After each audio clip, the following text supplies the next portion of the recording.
Hello, this is Sojourner, also known as Steve Williams, or the other way around. I am the game designer for Pietrap Studios, and tonight we're going to be talking about the design behind game design, specifically a little bit about level design.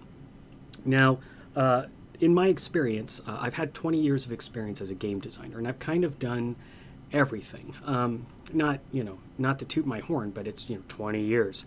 I have done quite a bit of level design, but my primary job has always been game systems designer. So that's why we're going to do a little bit about level design.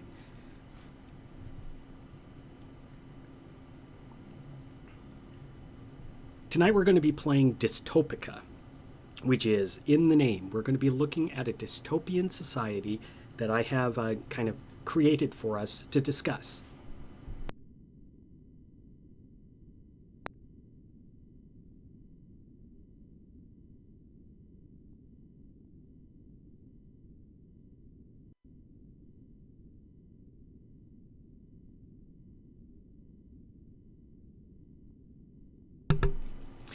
I want to remind you that I am not here to teach you game design, and I'm not here to tell you what all game designers know.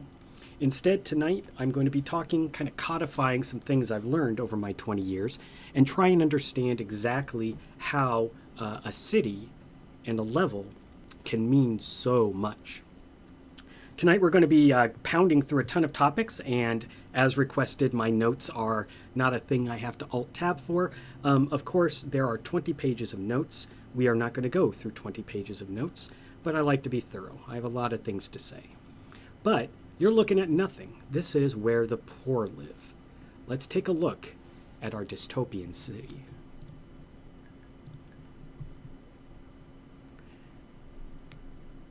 This is eudaimonia, the perfect civilization. Polity, civility, liberty. This is a perfect society, led by our excellent and identical leader, Clone Zero. For 50 years, a half century, he has given us peace and prosperity. So let's take a look at this city and see what we can learn about it. I had to play so much with the filters on this, and I just realized that having exited, I'm going to have to play with the filters again. So while I play with the filters, let's kind of go over some of the things we're going to talk about. Half of this is going to be psychology. That's kind of my expertise, and it's also the thing that interests me the most. So whether you like it or not, it's the thing that interests us all the most. Also, I am excited to tell you we have a full interview with Clone Zero, who will tell us about this perfect society and, whoops, that was going to be more polished, give us insights into his opponents in the election coming up. Will it be Clone Zero with a half century of prosperity? Will it be Clone 4C, Ars Longa Vita Brevis? Is art a central piece of this society? How about Clone 16? He defends us in space, fighting off Concordia. He's always seeking to invade. Clone 42 is a civic organizer. He says unity, change, and hope is what we need. And then last but not least, kind of a rabble-rouser, Clone 2, for the forgotten, he says. There are no forgotten, not in eudaimonia. Let's fix this a little bit. I had all these settings perfect. No lens dirt. Lower the glow intensity. And no filters. I don't want to play with that right now. Though they do have a Blade Runner filter.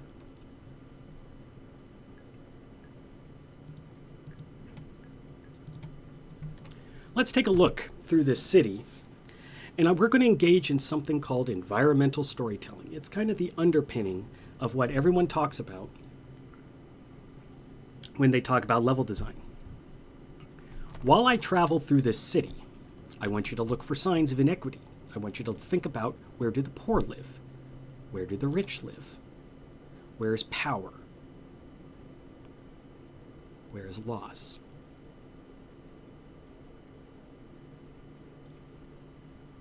What does it mean to take mass transit when there's flying cars? What does it mean when we have extensive highways when there's flying cars? Let's take a look at this city. Where do people gather? What's the important locations? At least for those with flying cars. Where is commerce? Where do the people live? Where is the government? All of these questions should start to come to your mind as you look at this. We see high points, low points, gatherings of buildings that are all thematic, and also strong structures that tell us everything we need to know about this civilization at Eudaimonia. But when we do this, we're looking for very specific things. The layout, as we've been discussing and looking at, where we can see decay, where we can see new growth. Details like abandoned storefronts, graffiti. When we see these things, we learn a little bit about a story. Let's take a look at this graffiti down here. Wait a minute. Polity, civility, and liberty is their motto. Who did this graffiti? That sounds uncivil. Was it Clone 42? We're going to learn a little bit about Clone 42 as we go along. From this angle, can you guess where the rich live? Or at least the upper middle class? Can you guess where the poor live? Can you guess where power resides? Can you guess where commerce resides? Can you guess where there is pain? And can you guess where there is beauty? This is environmental storytelling. We have here a foreground of some buildings, presumably with thousands upon thousands of people in them. But when we zoom out, they're completely insignificant. There's more to this city than just people living in houses. Excuse me. We have, just like last week, employed every chemical and arcane means of trying to keep my voice together. I'm at the bronchitis stage. And so I'm going to do a second intro while I kind of get my voice under control. I want to remind you that I am Sojourner. I'm also known as Steve Williams, or the other way around. I'm the game designer for Pietrap. What is Pietrap? Pietrap is an art outsourcing studio in Seattle, Washington. They do art, and believe me, you want to hire these folks because they do very good art. They hired me as the game designer because they wanted to make a game, and here I am. And this game is nothing like Dystopika, except in one way. I consider this game to be pretty cozy in its way. It's a hard-edge coziness, but it is a coziness. Our game, Forage Friends, is also a cozy game without all this dystopian nonsense. It is a game of deep relationships with companions of all types. It's a game of promoting healthful walking, and it's got a lot of crafting and gardening and stuff like that along the way. Please drop by our Discord server, the Forage Friends Discord server, courtesy of Pietrap.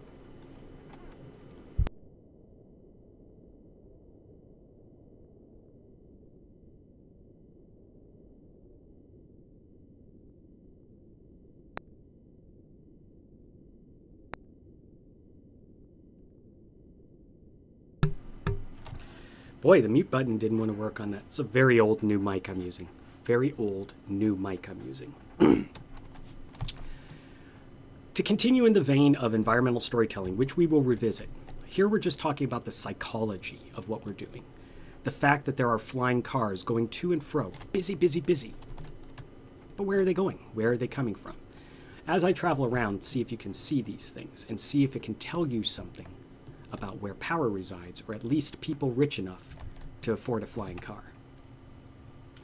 This city has a lot of things, because cities do. They are living, breathing organisms, and we are going to explore some of these. Apologies. In so exploring some of these, we're going to be looking at what makes a city, in addition to all this psychology nonsense. And by the way, we are going to talk about practical level design. Incidentally, you're seeing some art here from Pietrap. I couldn't resist. Jorge is one of our characters, and he's also apparently the series company motto. Grab a stick. Good job, Jorge. I love you.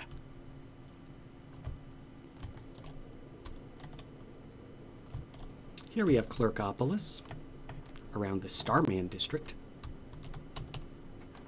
Rush forever. A lot of cars here. A lot of bright lights. Clerks. Wealthy. Certainly more wealthy than, say, whatever those drones over there are doing.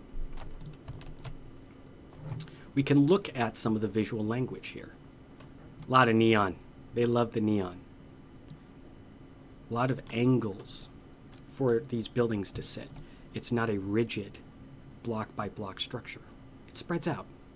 It allows different views. It allows a organic crunchiness to this region.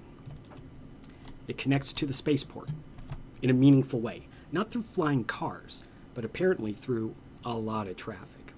What does this mean? Are there inequities we can see right here with the flying cars and with the driving cars? Pardon. You're going to get a lot of that. I'll try not to apologize each time. What can we learn about the city just from these two signs? Do you think this city has a lot of people visiting off-world? Why should we re-elect Clone Zero? I don't see a policy of anything, just a half century of prosperity. What has Clone Zero done for us? We're going to learn, actually. As you go into the city, I want you to look at how the spaces tell the story in so many ways. Here we have mass transit, flying cars, and surface cars. There is a confluence of wealth, a confluence of class, a confluence of want, and a confluence of have. It's the commercial district.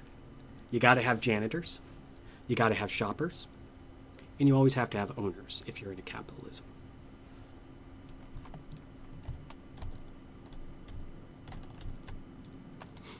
These big buildings look important. Big corporation buildings. Bigger than even the collective plutocratique over there and our colonial clone corp that produces our government clones. But there's more than just tall buildings. Look at the language of their blade-like structure. Aggressive. And to be honest, wasting the space that they've been given. They take up this space, but each building is not the arcology that you would believe it to be. While you can fit a city in there, it would be weirdly cramped. It's like silo.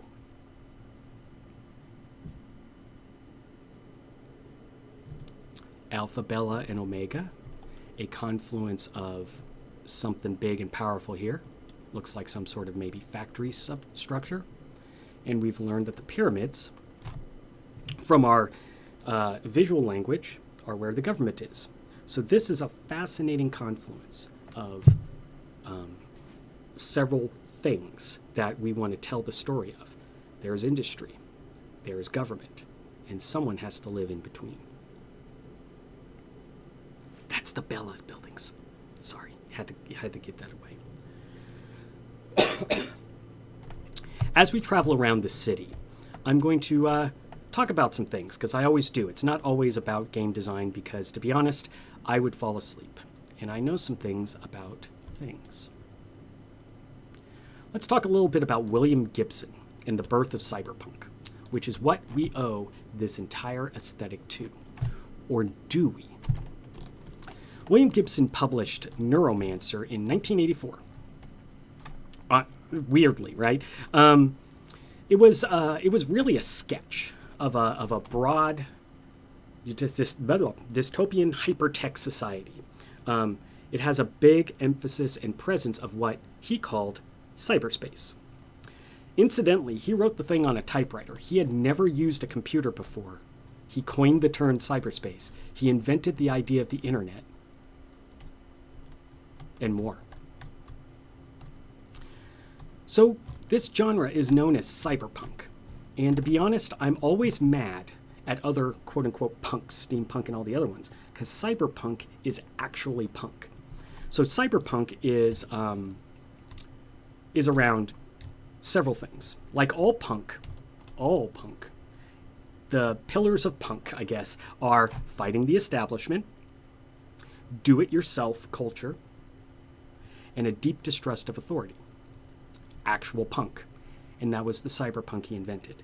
By the way, steampunk ain't that. Diesel punk ain't that. Cyberpunk, yeah, the hell it is. So he invented this concept of these unequal, very dark societies where hyper-tech took over the lives of everyone. It's easy to control people if you control the information they need. Well, look at that graffiti. Here's Clone Town, where our government workers live, and someone wrote Clown Town. My goodness, there seems to be some social tension here. And we're going to talk about that in terms of level design. But back to William Gibson real quick. The things he foresaw in his books, and by the way, Neuromancer's a little rough, and it didn't really age well. If you want a really solid one of my favorites is Mona Lisa Overdrive. Man, I love that book. But I'm not here to tell you about books I like. Actually, that's not true. I'm going to tell you about 2 more books I like, I think. But what he saw was the internet. He saw this internet of computers. He saw the idea that there would be a virtual reality that people would inhabit, that they can work in, that they can play in, that in many ways was superior to the lives they led day to day. Gibson also came up with the idea of multinational corporations being stronger than nations, and indeed multinational corporations doing whatever they want to make their money. He sure foresaw a lot. He kind of foresaw this rapidly increasing inequality when the powerful also control what people can see and hear. Now, Gibson was actually influenced by and deeply, deeply troubled by any comparisons to Ridley Scott's 1982 movie Blade Runner, which is why we are here.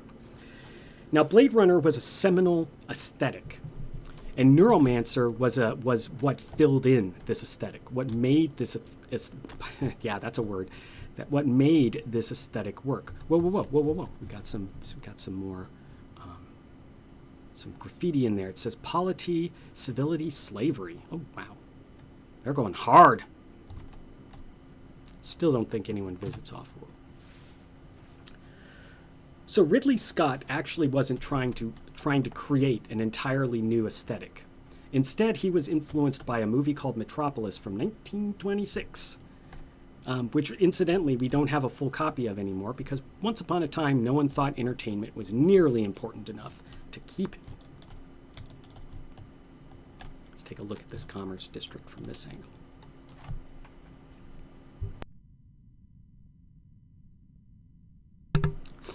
But in addition, okay, good. That mute button's sticky. But in addition to the aesthetic of the movie Metropolis, which was kind of a cold, harsh, mechanistic world, he was also influenced by literally what he saw on the street in 1970s era New York.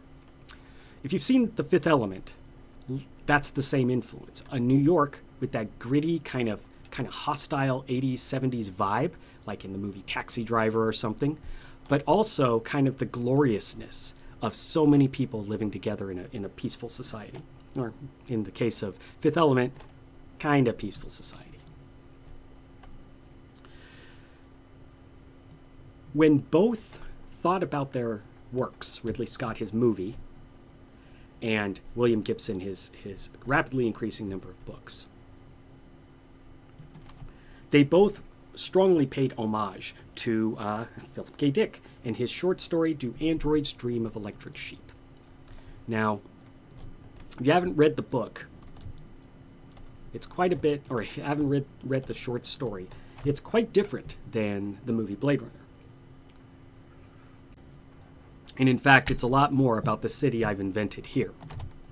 It is a place of much more secretive and heartbreaking control.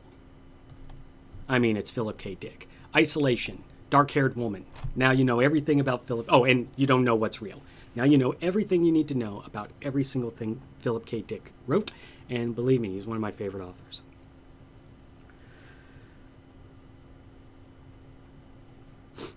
Philip K. Dick saw the movie Blade Runner. It's always so weird when you say stuff like that.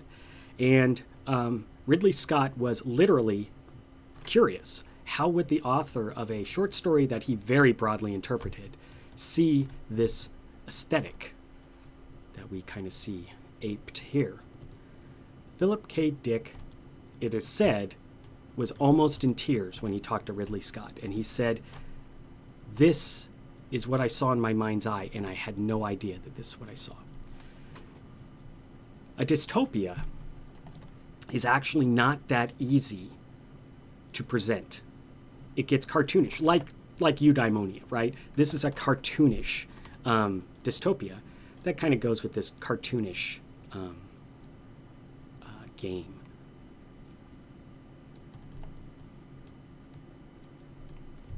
"30 days remain, by the way, to get your vote in. You should go to your local block supervisor. And not only will they register your vote, but they'll give you some community engagement credits, which is, your way of showing that you are part of the polity."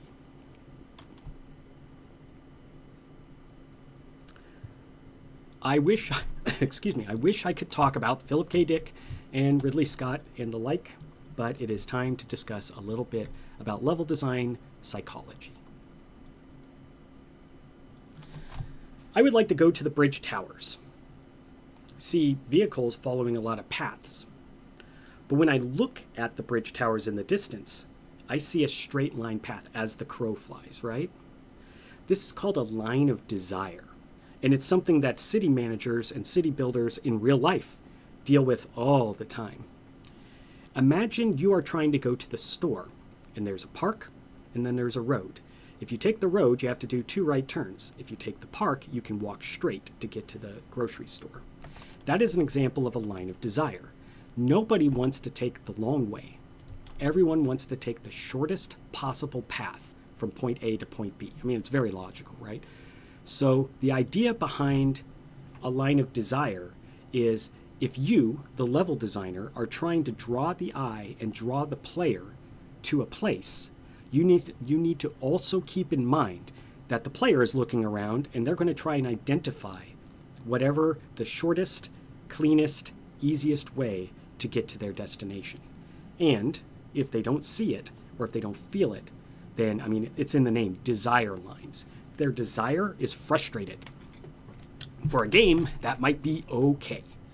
For a city, that's how you get like cars driving over, corners and weird paths that people make through grassy fields in a park. These are all lines of desire. Desire lines. One way you can manipulate desire lines, quick water break,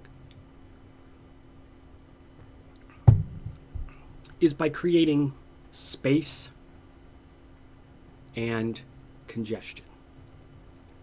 This idea of, I can breathe and it's tight and there's a lot of people around me. This is what we call the psychological feel of a city, specifically the tension and release of whatever the emotions you have for this city. Now, this is a pretty dark city, but it's got some wonder and glory, and you haven't really seen how the people live. So in that way, we really don't know what's going on with the common person. We see graffiti like Clown Town, and you know what? Let's go over to the Bridge Towers, which is kind of where Clone 2 comes from. His motto is "For the Forgotten." Think the Bridge Towers are forgotten? A lot of graffiti. Polity, conformity, liberty. Going hard. Polity, civility, slavery. I don't think the average citizen believes that they live in an equal society of polity, civility, and liberty. By the way, what do those words mean? It's the perfect society, right? Polity means that we're all on the same team. If we're Americans, then that's the American polity. We are on the same team. We strive towards at least the same sorts of goals. The same ideas are in our head across our culture, across the polity. A good polity is a good country. Civility. Civility is how a city stays a city in a lot of ways. It's how a nation stays a nation. If everyone is at each other's throat, if there is not respect between people of differing opinions, then society breaks down. Civility is the cornerstone of a free and fair society. Liberty. Many people think they know what that means, but it's not just freedom, but it's also a bound freedom. It is a freedom of choice, it's a freedom of living, but it's also constrained by your polity, by the requirements your civilization puts upon you. Liberty does not mean do whatever I want.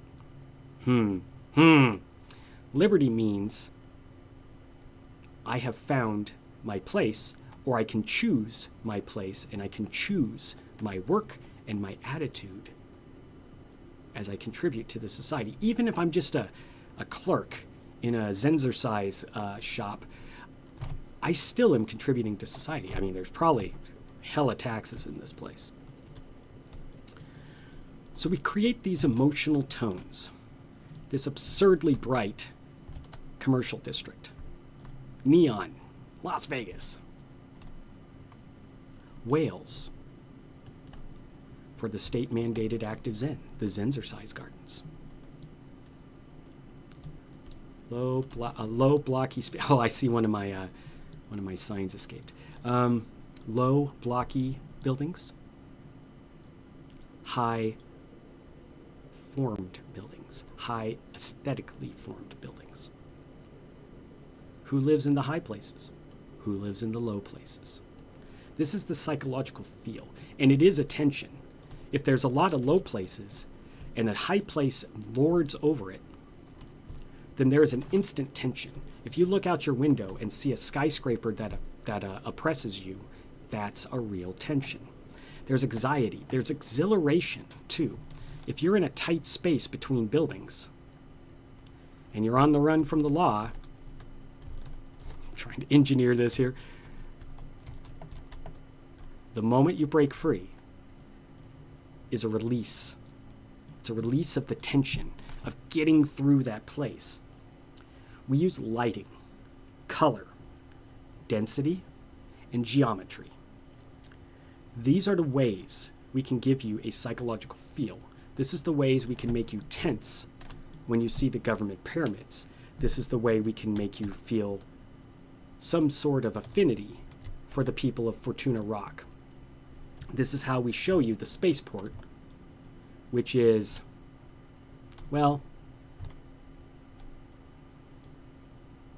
Clone Zero's got a lot to do there. And this is a good spot to stop. We're going to do a quick interview with Clone Zero.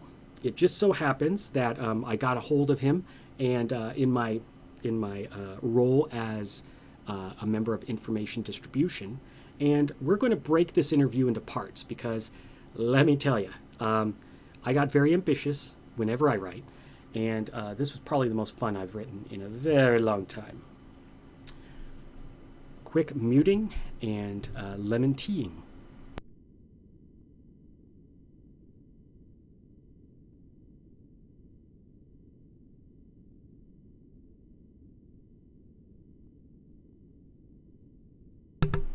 Hey, Malmal3_57. Really, I'm not a streamer by life choice, so I actually don't know how to say things about people whose names are not Joe. Oh, hey, Pree's here. Pree is the founder of The Feast. She is my creative director and overall rad person. And yes, I got my PNG tuber working again. I did it by turning on the game. I have no idea how it started working again. But we live in a time of miracles.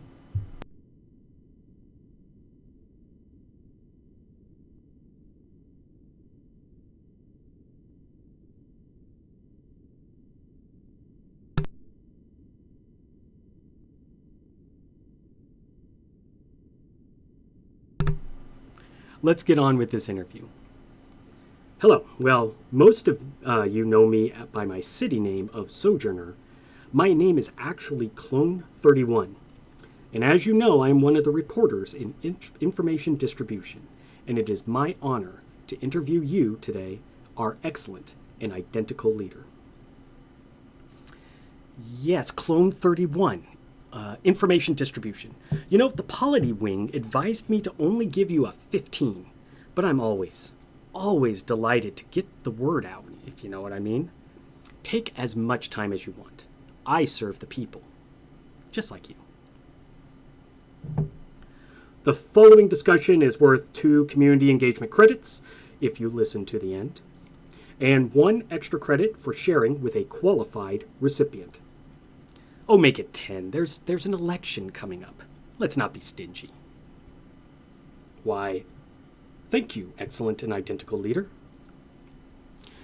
Many citizens are concerned about rising social tensions, particularly in the worker districts. How do you respond to those who say your administration has drifted from its original promise of resource equity? The principles of our society, polity, civility, and liberty, remain our guiding stars, just as they were when I first stood before our people 50 years ago. What some perceive as a drift is actually deeper understanding. You see, true resource equity can only emerge from a stable system. When I spoke of redistribution years ago, I hadn't yet fully grasped how delicate our social fabric is. Consider our response to the unrest in District 7 last month. We didn't simply distribute resources. We created pathways for civic engagement. Every citizen who attended our community harmony sessions received not just material support, but the tools to participate in our shared governance. This is real equity, not just in resources, but in responsibility.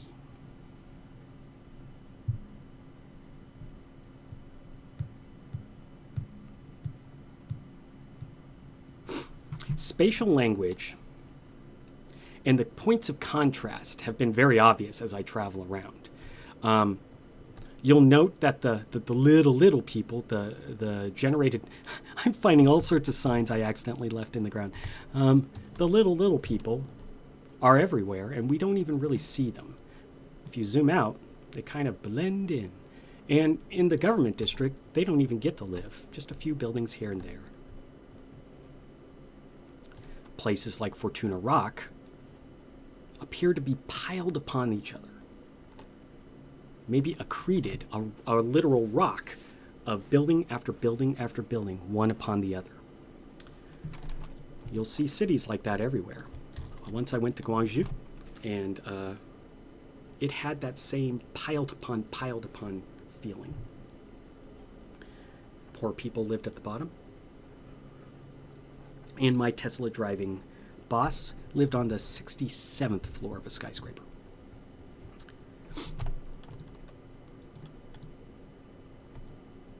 Maybe there's a CEO of a game design company right there. Our spatial language is not just a whole bunch of one thing. Our spatial language is about the contrast between A and B, between places where people live in this case, and places where people play, or at least shop.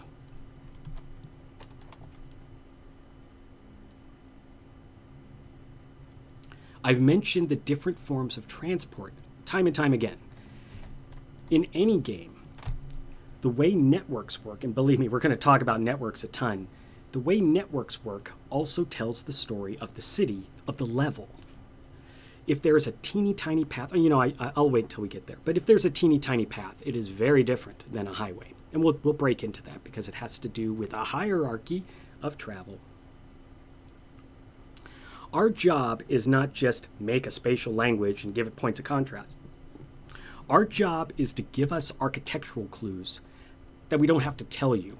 We don't need 10 words of language. We don't even need the interview I absolutely had a blast writing. because the visual language of the city itself should do the job. Narrow places, grand plazas. What does a grand plaza mean? I can breathe. But if I can breathe, if I can spread out, then that probably means something big could also be there. If I'm in a tight alley, it's tense, it's restrictive. Imagine the smell. Imagine the people hiding behind a dumpster. All of this creates a new sort of spatial language with us, a new way to communicate purpose of this space. We want to create specific player behaviors based on these tensions when we explore. I'm going to say the thing I always say, because I said I'll say it every stream, and this is the cornerstone of my entire career. A game designer has kind of a job, right? Like, they have an experience in their mind that they wish you to have. They want to find a way for you to have the exact same experience that they're imagining. And you can see in this city, the details I put in are all about this designed experience. When I played the original intro, let's see if it'll play again. I bet you it isn't. This thing loves to, wipe out its own settings. I'm sure there's some magic we can do. Instead, let's do a quick moment of spatial language by doing a fly-through of the city. Boop. Of course, I'm doing a fly-through of the city to get to a fly-through of the city, but, you know.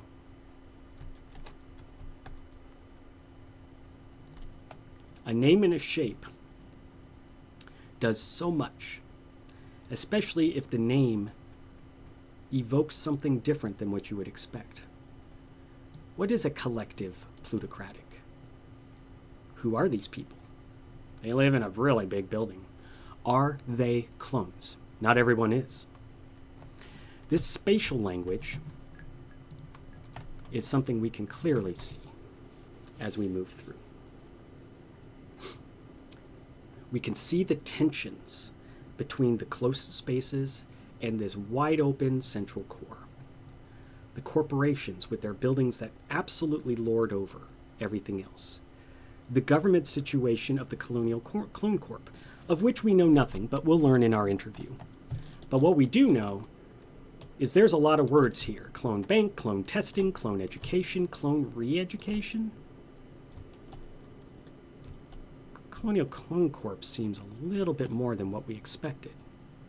But that's their motto: we build liberty. Seeing these spaces one more time, seeing how they interrelate, creates the next piece that I'm going to talk about: psychological borders. When you are walking through a city, you might be in a residential area, and then you might cross a big road, and suddenly there's nothing but shops around you. That's an easy one. You've crossed a psychological border.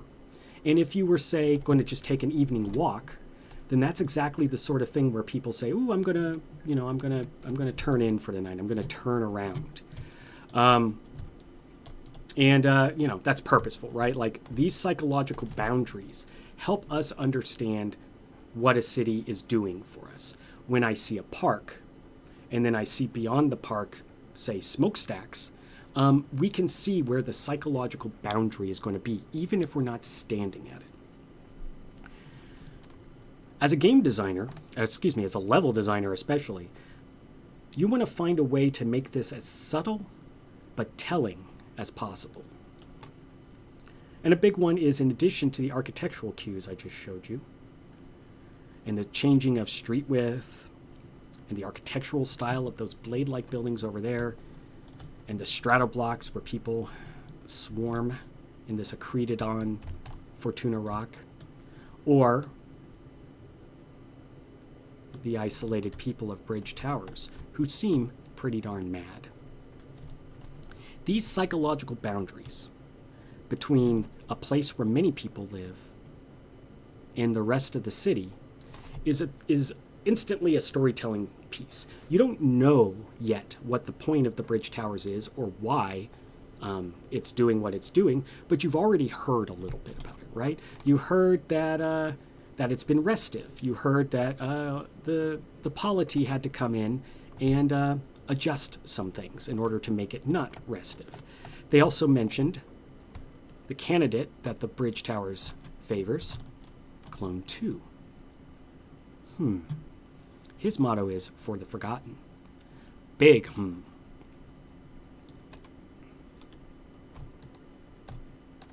Psychological borders go beyond even subtle differences in architecture. This traffic right in front of us creates a sharp line that a game designer can use.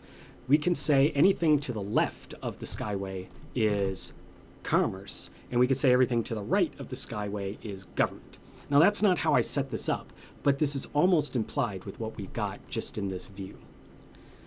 Here I'm assuming that the Zenzercise domes and Zenzercise shops are commerce, even though the government needs to remind you that Zenzercise is how you keep your body and your mind healthy. These psychological borders have so many uses in level design. Imagine a dirt path that stops at a clearing and there's no other paths. Do you turn around? Do you seek to explore another path? You've crossed a psychological boundary. You have to ask yourself these questions. 50 feet back when you're on the dirt road, on the dirt path, you weren't thinking any of these things. You were thinking, my line of desire is to go from this point to this point, and I believe this is the fastest way for me to do so. And then when you hit that clearing, you've crossed a psychological border. See, I don't have to do city analogies all the time. These subtle transitions, though, are built around guiding player perception without hitting them over the head. And like I said, I've been very hitting you over the head in order to kind of demonstrate how this can feel, how this can look, examples in front of us. We want to guide, we want to guide player perception without putting up invisible walls or actual barriers. There is no wall between the collective plutocratique and Colonial Clone Corp and the swarming masses below. Incidentally, a lot of low neon here, a lot of nothing here. Where the poor live, where the middle class live. Is there some commerce over there?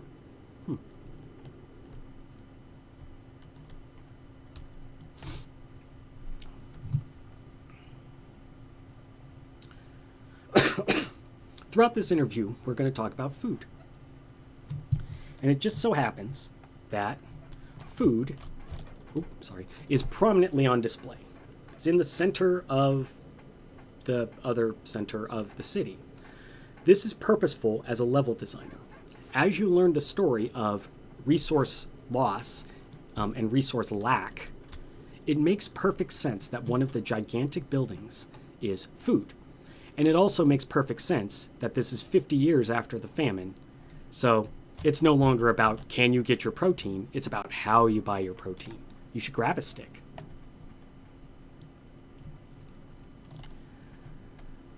For some, this next section is going to be what you've always wanted to hear me talk about. And if you've never heard of anything that what I'm talking about, I'm going to go tell you to read a book. There's an author that I truly love named China Miéville. I could do an entire stream about each of his books and how they relate to game design, even though none of his books relate to game design. Well, one. But he wrote a book called The City and the City. Yeah, The City and the City. And it was all about psychological borders. Specifically, it was a masterclass on showing and telling a reader just enough to establish these psychological boundaries, right? A couple chapters in, we learn that the residents of these two cities, Bexel and Ulquoma, are seemingly in close proximity to each other. And when you learn that not only are they in proximity to each other, but they actually can't see each other, now you have questions. This was a mind-blowing piece of the book. It's a psychological moment where you ask yourself the question, is this sci-fi? Is this fantasy? What is it?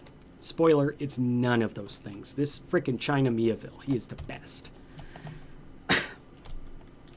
So you learn pretty quickly that the people of Bexel and the people of Olquoma cannot literally see each other. Maybe. Did you know that people in Bexel can only see certain colors? And people in Olquoma can only see certain other colors? And when you say Olquoma, they have to take the long route to work because that's the only roads they have there. But there's a straight line. And if an Bexel and an Olquoman person were standing next to each other, how would they interact? And the answer is, they don't. So this is setting up the ultimate psychological borders, psychological boundaries. It is a masterclass in a specific type of storytelling, which is who is doing what.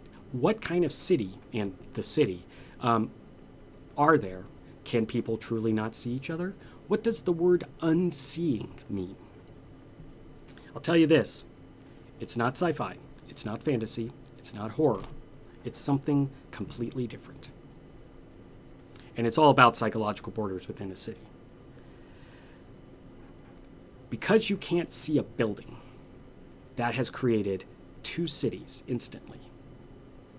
That's why there's a city in a city in this book. Read the book. I gave you nothing to help you understand what the hell is going on. But it's a detective story, so you get all of that stuff. That's the China Miaville section. Let's talk about the city as a mood machine. It builds and releases moods within you. It makes you feel a certain way. It gives you thoughts and feelings and emotions that you weren't having 30 seconds ago.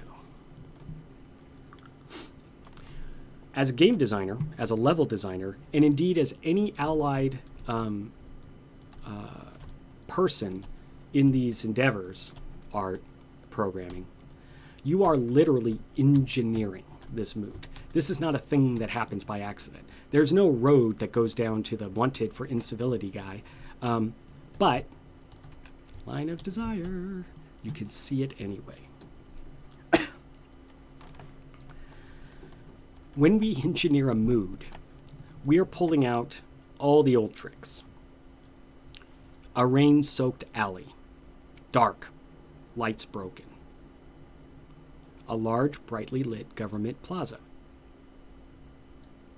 A big tent with loud music coming from it. A skyscraper with a hole in the side.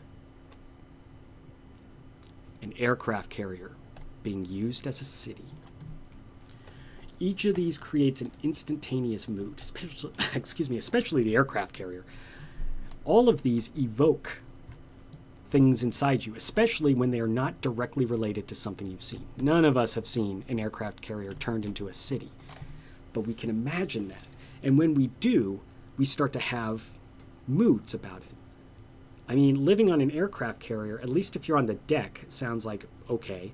But if you're inside the aircraft carrier, there's 40,000 people on one of our aircraft carriers. It's a city already. And most of those people are way jammed in, deep into the ship. They get to go up and stuff like that. This is not that kind of dystopian military. But there's a lot of people, and it's cramped. So instantly you get that, pardon me, water break. Instantly you get that sense of hardness. You get that sense of confined space. You get that sense of open space if you happen to live on top. All of these is a mood that we have engineered. It's raining. Mood. It's almost nighttime. Mood. If we were to listen to the sounds of this city, mood. In fact, sounds and music, I mentioned this last week, are the absolute tools to adjust a person's attitude, thinking, emotions, feelings. Music is not only a thing that soothes the savage beast, yes, but it is also a thing that unsoothes a ravenous beast. It actually incites, and you know that stuff. This is definitely teaching the alphabet, but it's a thing that you have to keep in mind when you design a level like this city. Making sure that the weather and the soundscapes, which I don't think we can really hear, and the lighting, the darks and the lights, the contrast between them, all of this creates feelings, creates moods, and this makes the player instantly within that space. Now here's a pretty poor example, but we do have some razzle-dazzle that I think I pointed out earlier. We've got flying cars, we got cars on a street, and then we've got this mass transit. Instantly, we've got a mood, right? Everyone has to go somewhere. Everyone doesn't get to go somewhere the same way. If I'm on one of these mass transit vehicles, say if there's a level there, it's not going to be a nice, clean spinner sky car, right? It's going to be a subway car. This is instantly a mood. You now know that the poor people who have to ride mass transit into the city in order to work, they ain't having a good time. Whatever this polity, civility, and liberty is, it doesn't really get down to where they are. Mood. And this goes hand in hand with cultural texture, right? Now, I've only done a slapdash bit of work with the cultural texture aside from the election.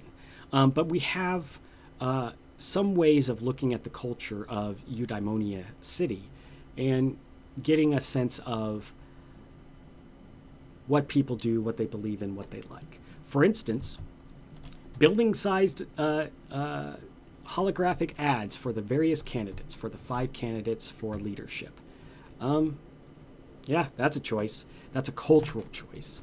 When you look at the media that's presented here, so many choices being made. The graffiti, this clone that seems to be the good guy, this city with both sky cars taking off and landing, but also so many low down spaces, and it gets dark pretty quickly after you travel away from Fortuna Rock.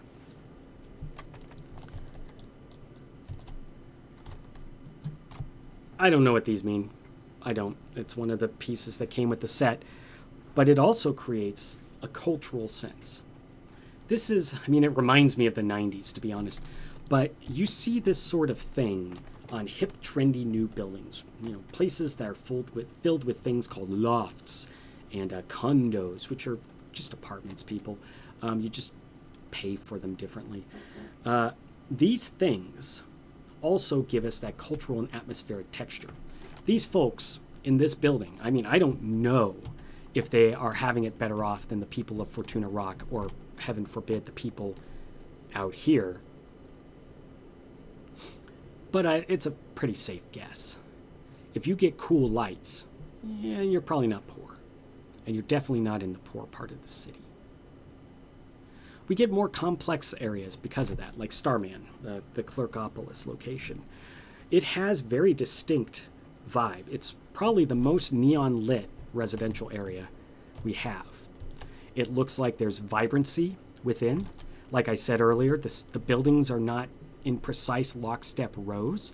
It looks like there's an organic feel. It looks like there's a cultural feel. Whenever Starman was created, this district, it had a lot to do with something. I laugh because when I was thinking about this point and this location, Starman, you can guess why this district was built, and you can guess its role as Clerkopolis, Starman at the starport. Clerks apparently don't get to fly to work, and there's a whole lot of them. Starman clearly provides what the starport needs and whatever the starport needs. You see the sky cars flying by, and and that's the thing to see. The sky cars are flying by the Starman district. So we already have another piece of our cultural and atmospheric texture. We know that whatever is going on in Starman, the people who matter, the rich in their flying cars, ain't going anywhere near there. If anything, it's a navigational landmark for this crossroads, just far enough away that, you know, the people of Starman don't get offended by the nice cars flying by. By the way, I absolutely love those blimp advertisements that's circling around. Probably the hardest thing to configure. I have so much respect for the developer of this game. At the time, it was a single developer. I hear he's got some help. But I have so much admiration because while a lot of this has very janky controls, he made a thing of wonder. And janky controls versus a thing of wonder. I'm always happy to see a thing of wonder. We're going to talk a lot more about cultural and atmospheric texture outside of this psychology jibber jabber, but I want to bring one more point home. I mentioned at the beginning, where is the government? Where's the rich? Where's the poor? Where's commerce? Where do you think people play? Where do you think people live? Where do you think people who have something to do go? Where do you think people who have nothing to do go? When I designed this city, those were the questions that were in my head.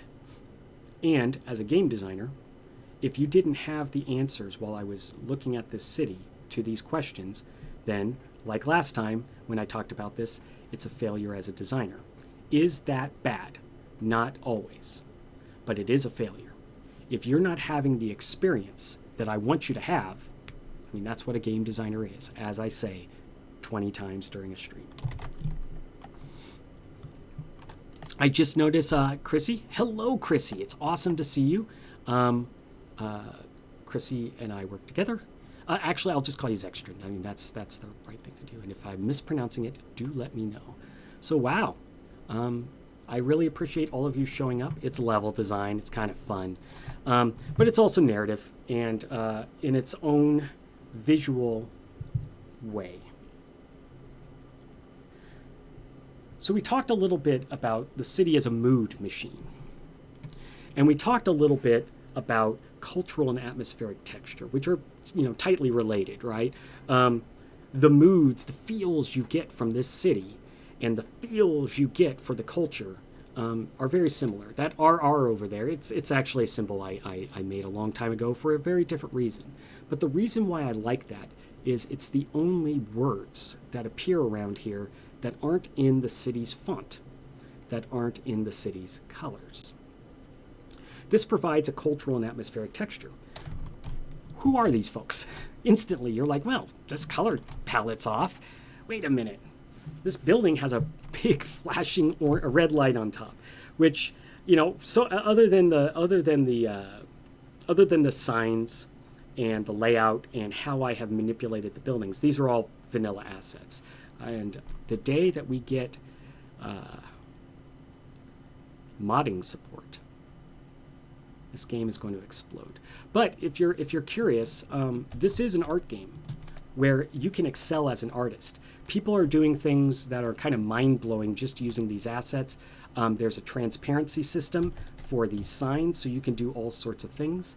I saw one person, they did only low buildings, and they appeared to be covered in ivy. It was beautiful. It was very different than Crab has sticks, says Jorge. We build liberty, says the Colonial Clone Corp.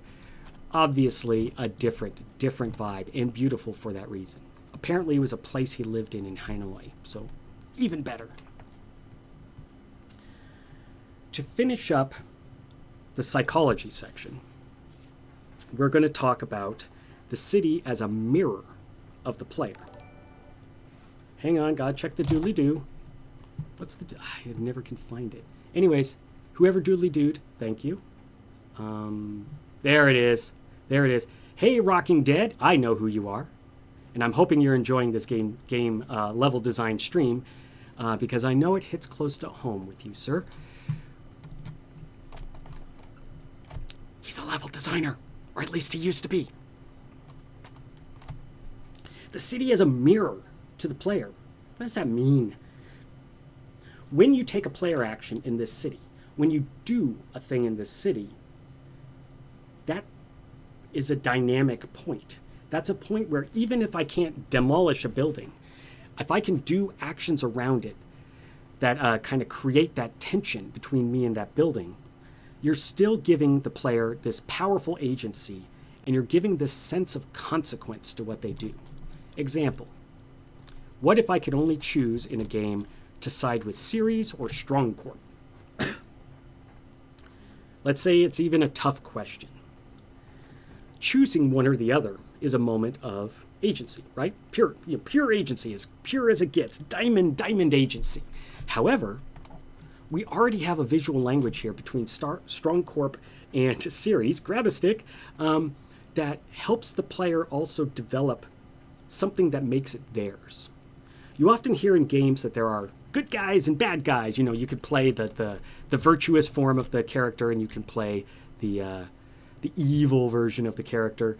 And this seems like a spot where you would do so, between the questionably wholesome Ceres food and the questionably wholesome Strong Corp, which even has on their building a reminder: polity, civility, liberty.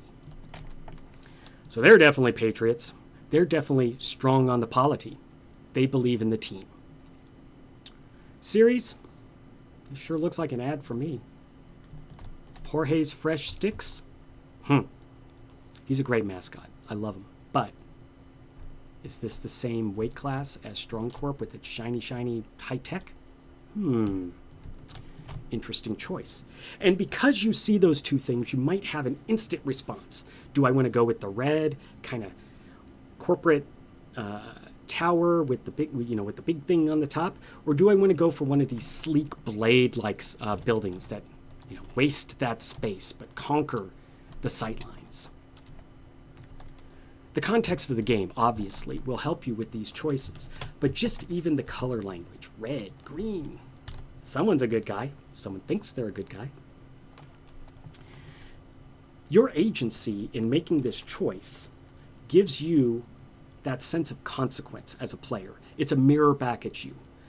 We didn't tell you whether Ceres or Strong Corp was the right answer, and we may not have even hinted strongly about what they're up to, what their vibes are. But you still have an emotional response to seeing these things. Ooh, I didn't mean to snap so loud. You still have an emotional response to how you see these things. It drives you to make a decision even before you've made a decision, which, oh boy, I'm not going to do theory of mind stuff, but anyone who knows me knows that I will literally talk for hours about theory of mind. All I'm going to say here is agency, consequence are the cornerstones of the simulating mind that we all have. Got to go into that very briefly. Your mind has one job that most other animals don't have. It simulates realities every second of your life. Think about a beach. Think about how warm that beach is. Look at the palm trees. Oh, look, a coconut. You just simulated that reality. If you felt it, if you saw it, if you thought about it at all, you are simulating a reality in your mind. It's what we do. And so a game is both a mirror and kind of a blurry lens to the player. The mirror shows the player who they are based upon the choices they make and the consequences they choose. Now, this isn't like deep philosophy, right? Like this bounces off a lot of players at the deep level, but it still is a thing for the players. If I choose the green Strong Corp, which let's just say that they handle electricity, or if I choose Ceres, which handles food, the mirror of me probably was the basis of making this choice, even beyond the red and green here. And if you're colorblind, I'm sorry. Blade Runner is probably a really rough movie for you. So your emotional response, kind of get some different views here.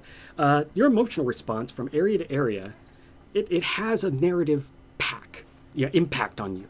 It guides you in your own gameplay. Even us as designers, quick lemon break, even us as designers have to move you through this blurry lens. Your mind is already simulating realities, as I will say over and over and over again. You simulate realities. Oh, I'm worried that I won't be able to pay taxes. You just simulated a reality.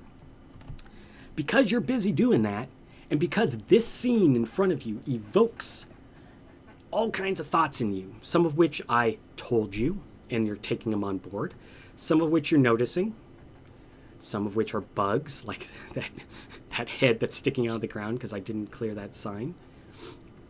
All of these things inform your emotional response, and that creates your way of engaging with the game. The sense of consequence when you make a choice, or the sense of no consequence when you make a choice.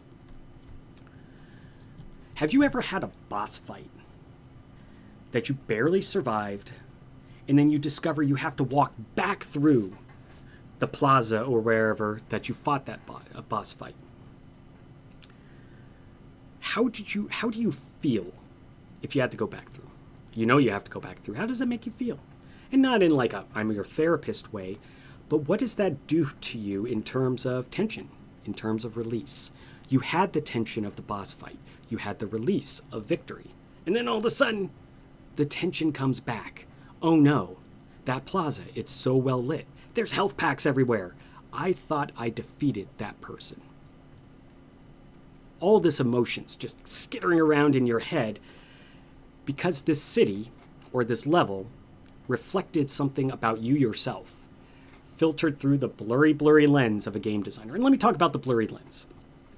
You're simulating a reality. You have this thought about re-electing Clone Zero, based upon what I've told you, based upon what you've observed. Here's a recap of our candidates. You have these thoughts about Clone Zero. You have probably an emotional response, and that's going to make you think about these candidates when I get to them in different ways, right? Clone 4C, he's the only one with a letter. Clone 16, in addition to a really snazzy officer's hat, he defends us. That's his only platform. That's probably very powerful.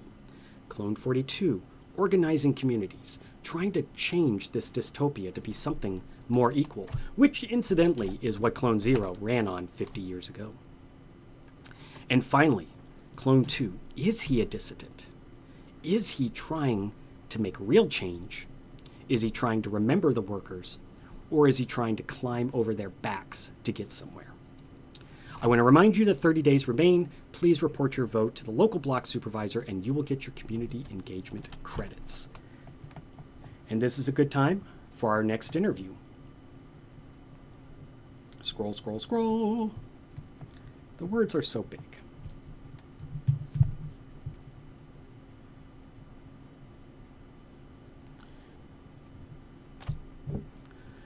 Another question, excellent and identical leader. Already I sense a disconnect with the people and yourself. While you speak of areas on the map in some government database, District 7 is known as the bridge towers to the people of that district. A frequent complaint by your opponent, Clone 2, is that you are now out of touch, and we need more than just a plan for civic participation and comedy from your entrenched administration. How do you respond to Clone 2's complaints? Yes, the bridge towers.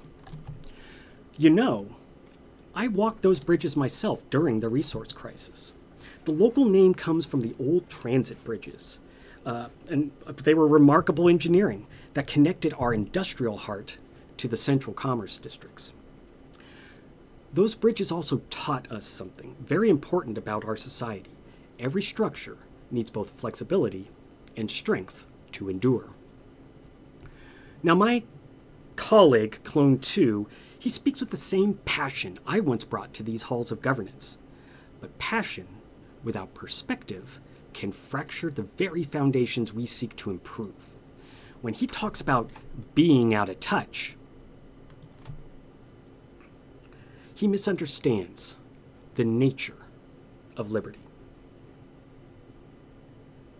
And he misunderstands the nature of what it means to be a leader. True connection isn't about making sure you use the local names. True connection is about ensuring those names still have meaning 50 years from now. Clone 2 speaks of change, but change, without continuity, is chaos. The people of the Bridge Towers don't need another firebrand promising transformation.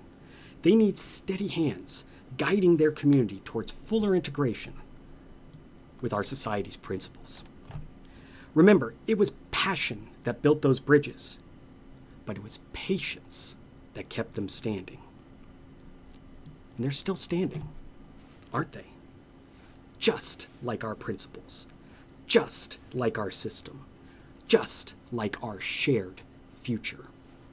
Polity, civility, liberty.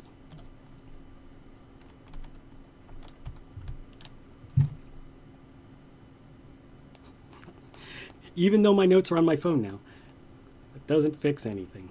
All right, we talked about Clone 2. So half of my presentation tonight, and we're past the halfway point, was really about kind of the psychology of what a space means, of what level design's all about, and the psychology of spaces, the psychology of dark and light, contrasts, emotions. But here's some practical thoughts about how you level design something like this. First and foremost, flow, and the funnels that direct that flow. So you use wide open spaces to guide player movement, right? Like you say, if you want to go this way, we made it easy. Remember the lines of desire earlier? I want to go that way. And the game says I can flow that way. I can travel that way. But then, when they want something interesting to happen, boop. Oops, sorry, rotated the wrong way. These are controls. You've been funneled into something else. You flowed, say, towards the Bridge Towers, and all of a sudden you're by the central entertainment complex and the radio dishes and the weird holograms. It's not where you thought you were going to go, but it's where we wanted you to go. And the more we mimic how a city routes its own foot traffic, the more we do something that has the smell of a city about it. If you see a dark alley, that's going to give you a very different movement. You're going to flow through that space different. You are funneled in. As opposed to, say, a wide open forest clearing. Maybe there's a swan in a pond in the middle. Very different flow. Very different sort of funneling. Especially if the swan's going to eat you. Folks, swans don't eat people. That has been a consistent rumor my entire life. I've checked. Not once. Not once. Certainly there's been good reason for a number of swans. Nope. Never happened. When we think about flow and funnels, what we're really saying is, hey player, where is your tension? Where do we want you to have your tension? Where is your release? Because they go hand in hand with these flow and funnels.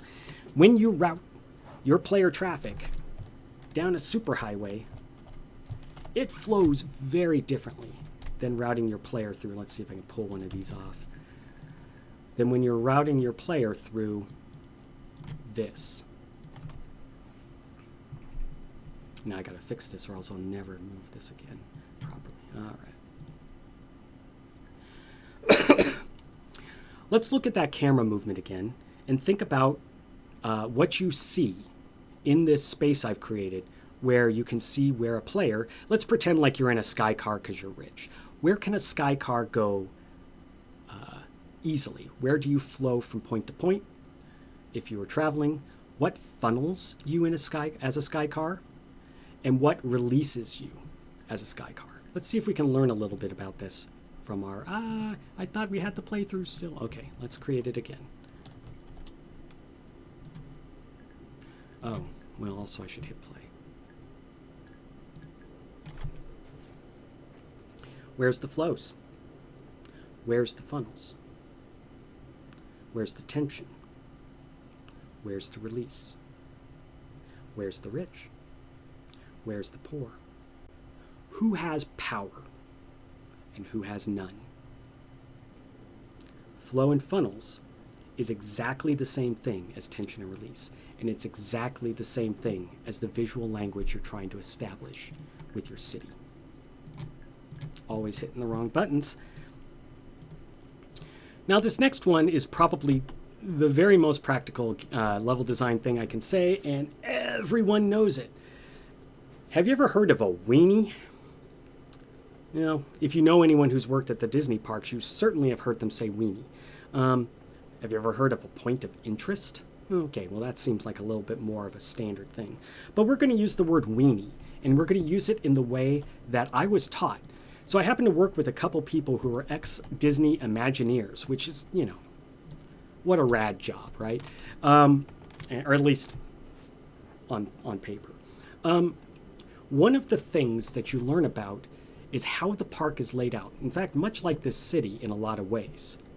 There are places where you want to go if you want to, you know, do government things. There's places you want to go if you want to have a party. There's places where you want to go if you want to leave.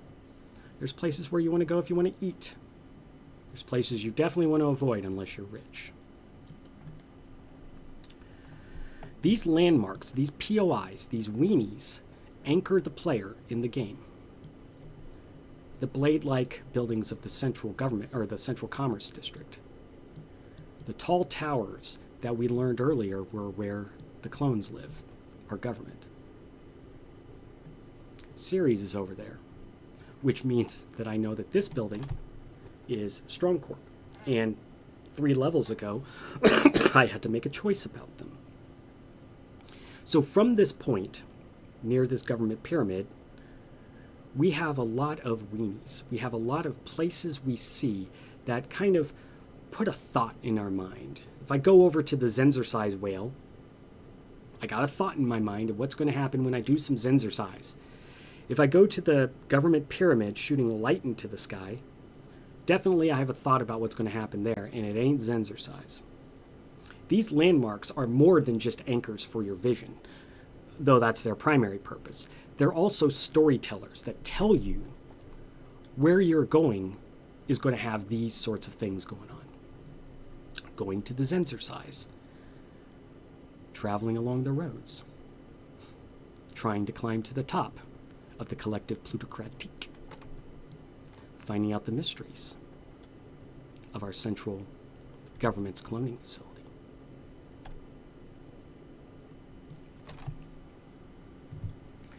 In any dystopia, your primary job is to provide very strong landmarks of authority and resistance.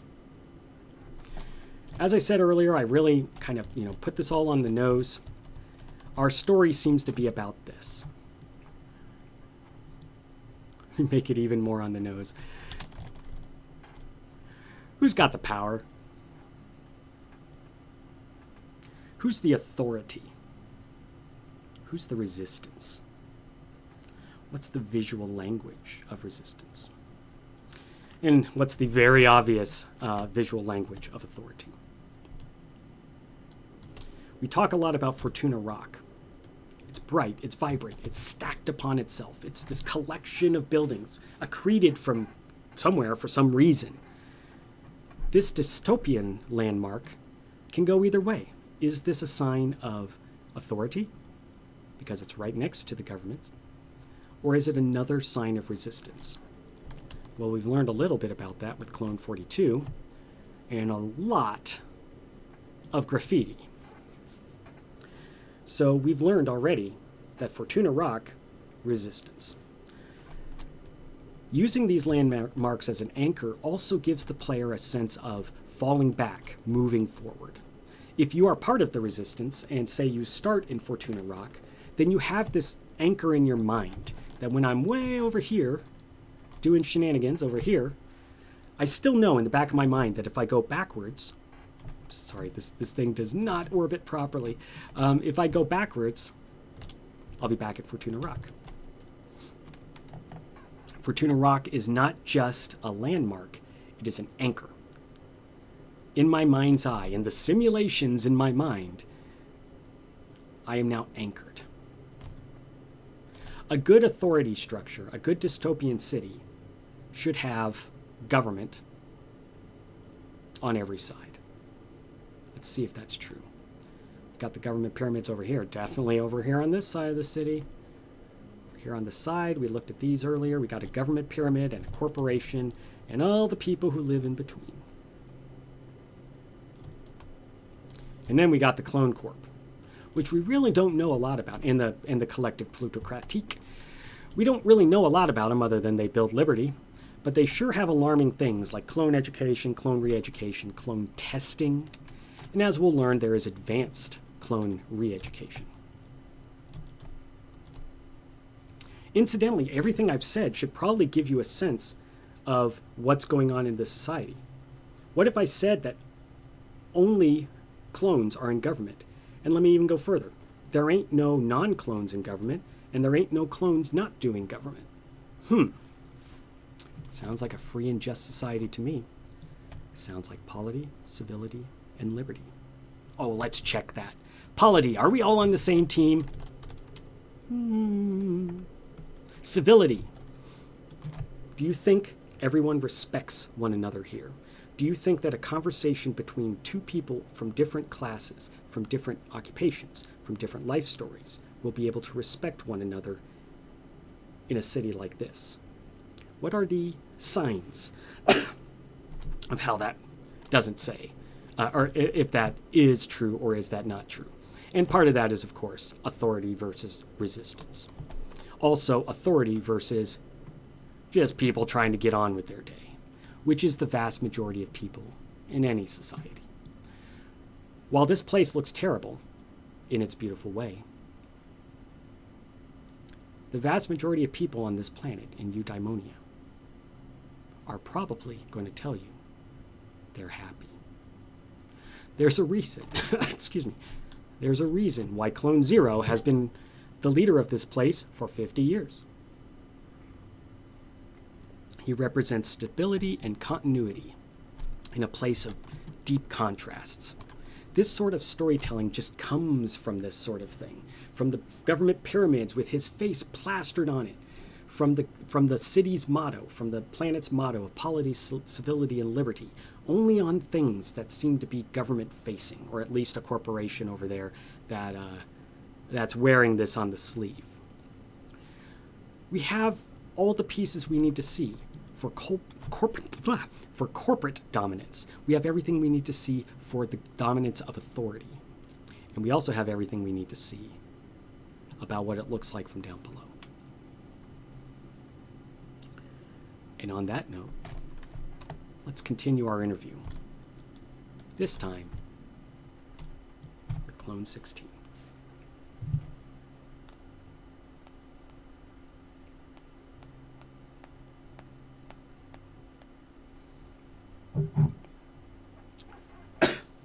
This is indeed admirable, excellent, and identical leader.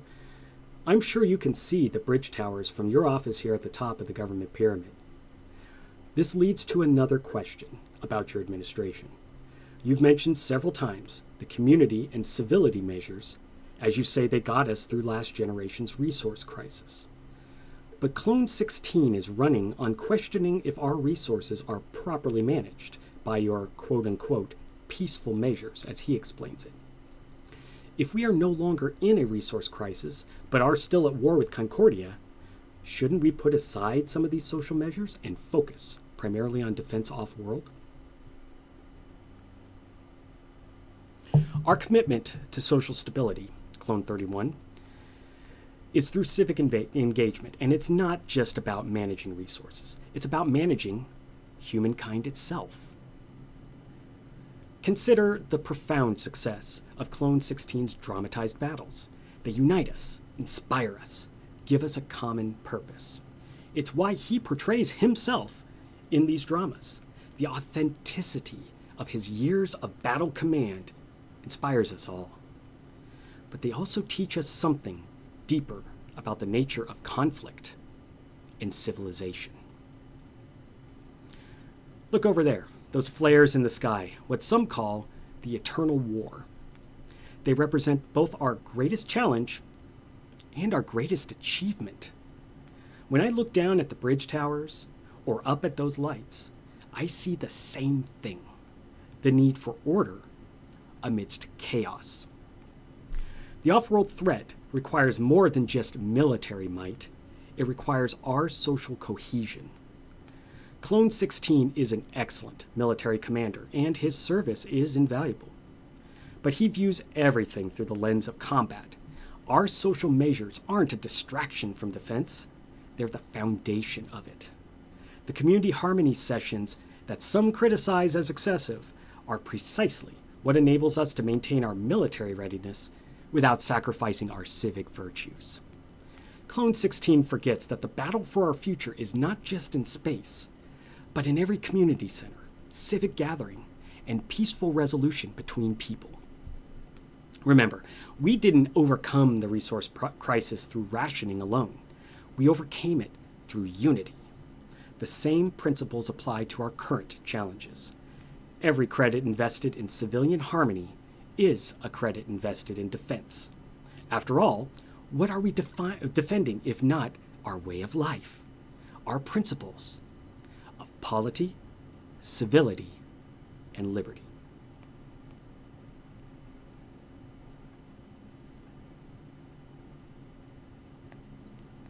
Scrolling. This next bit, again, is going to teach some people the alphabet. But I would encourage you, once you have escaped my stream and gone forth into the real world, to look for these things in the real world. Again, a game designer has an experience they want you to have. But a game designer can't just think up, oh, it's mushroom trees on top of battle tanks, right? You need to give the player some sort of touchstone, something that they can work with. Excuse me, tea.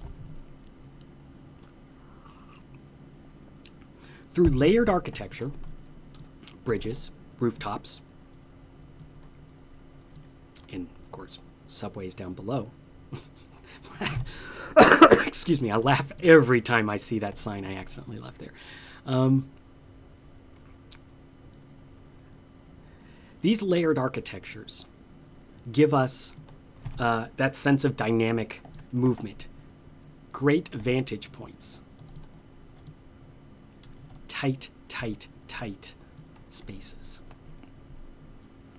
This makes you want to explore. This makes you wish to find better and better ways to navigate.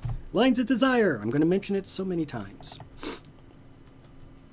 Any good city, IRL or in this video game Dystopia, has an inner mountain of skyscrapers, an inner mountain of power.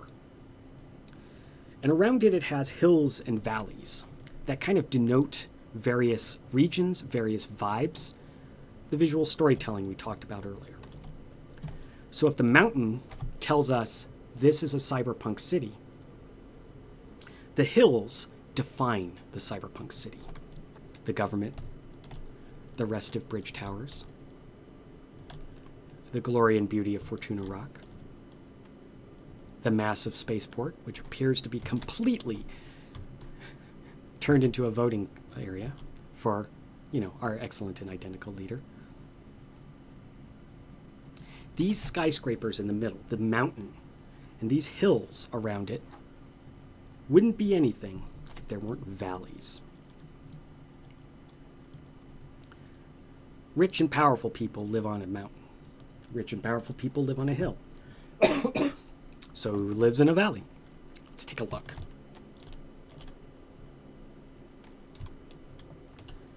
I don't see wealth. I don't see power. I see tenements. I don't see agency. I see imposition by other gigantic buildings. Sometimes I can't even see the sky. Bet you the people in the collective plutocratique can see the sky whenever they want to. These mountains, hills, and valleys, they denote where the power is, where the wealth is, where control is. But it also shows us where there are places of peace, of plenty, of honesty. In general, tall means power, and wide means the powerless. For a dystopian city, This is the only paint in the palette you need. Tall for power, wide for powerless. We mentioned points of contrast earlier. And these points of contrast between the brightly lit commerce district where people presumably play and the ominous, forbidding towers of the Clone Corp and the Collective Plutocratique, and of course, the government pyramids. We want this verticality to break up sightlines, but also to fill the player's sightlines. We want the player to have all of the language they need for this area right here. There's a flippin' pyramid in front of me.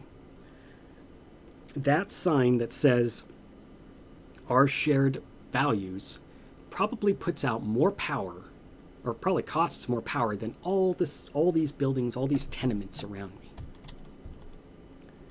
Do I really need, excuse me, do I really need a person-sized skyscraper image of Clone 04C? That sure sounds like the clones have a lot to say, and the clones have a lot to impose. The verticality of the power, the wideness of the powerless. Whoa, whoa, whoa, what about this pyramid? We can do a little bit of razzle-dazzle with wide. For instance, wide over there is a lot of people. Wide over there is a lot of people. Wide in between, there ain't no people. Looks like a structure for the government to be able to do government things, and probably some bureaucrats here and there. This is not a wide space of powerlessness. It's the opposite. This city is crunched for space. Sometimes wide spaces mean power. They can waste it. They can give it away. The people over here in the bridge towers, why are they pissed? This is their view. They're caught in these tight, giant arcology buildings. And they're in the midst of people who are just like them. And what do they have to look at? The wide open spaces, unused, unpacked, where the clones live that govern us. From the bridge towers, what are the sightlines? From Alpha, Bella, and Omega, what are the sightlines? From the top of the plutocratique, or from the commune plutocratique, what are the sightlines? Jeezy crazy. This is a sightline from heck. This is an Ubisoft moment. Why do you climb a radio tower in just about every Ubisoft game? I mean, yes, there are game design progression reasons, but it's exactly the same reason why I'm here right now. Once I descend to the city street level, none of this context is available to me. So when we allow you to get on top of one of these skyscrapers and look around, we're helping you understand where everything is. Because once I get down there, yipes, I ain't gonna see anything that helps me get there, except for what's in my mind's eye and some of those POIs in the distance and some of those lines of desire. What if our game was about undergoing a revolution?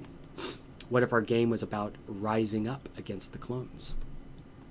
Is there anything in this view that draws you to it in these sightlines? Let's do a little explore and find out. I want to talk to that guy. I'm trying to have a revolution, and I don't know what he's about, but he's wanted for incivility. That sounds like government code for some probably freedom-fighting ways. Let's take another sightline, another bit of verticality from the Starman district.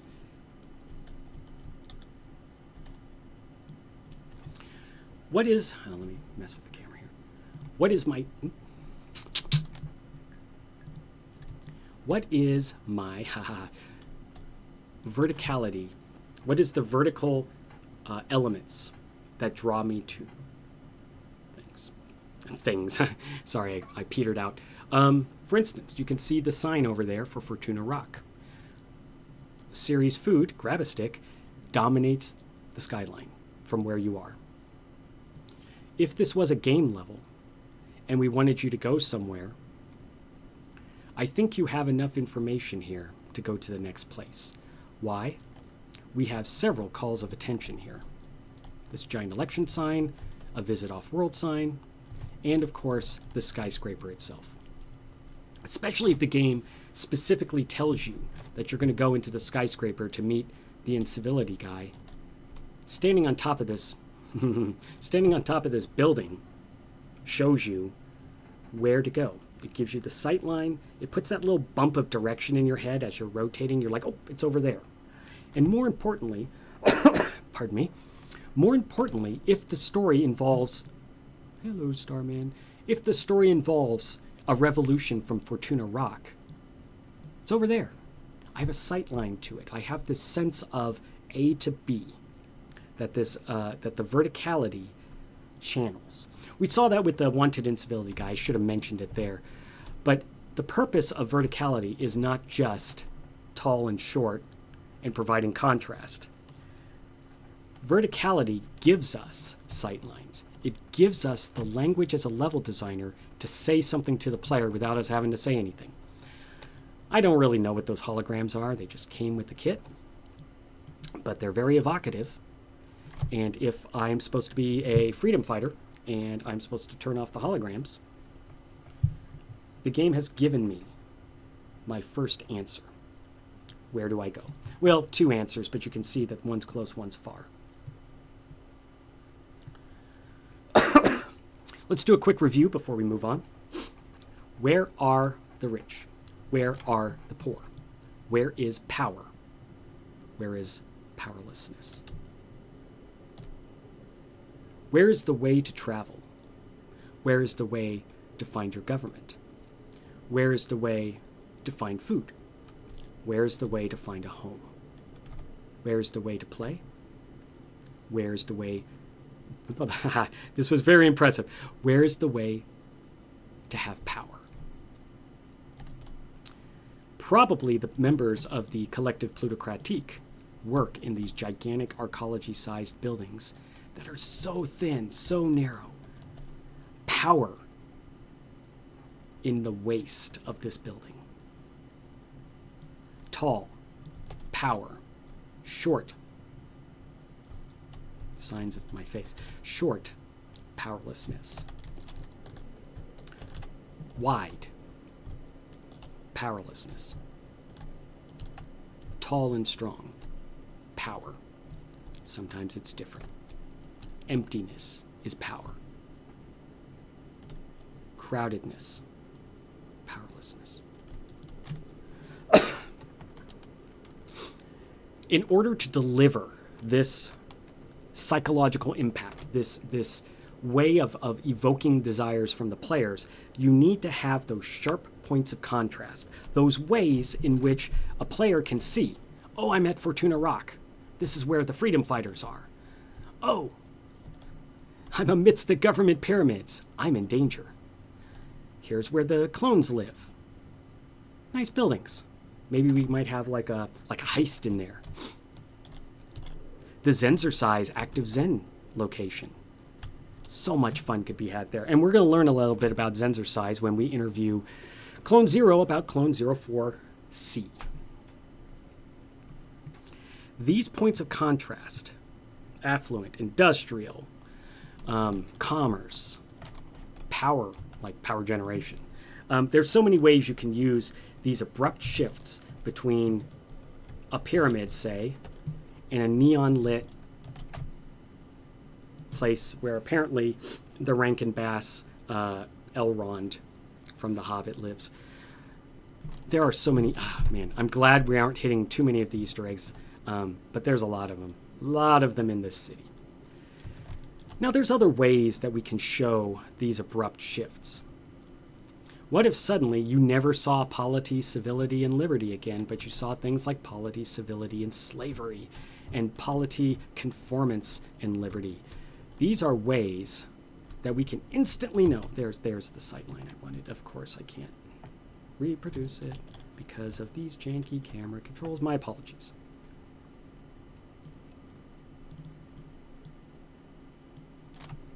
Sightlines, lines of desire. I can see a path diagonally through this. And along the way, our game designer, you know what, I can do better here. Along the way, our game designer knew you were going to come through here as designed, an experience they wish you to have.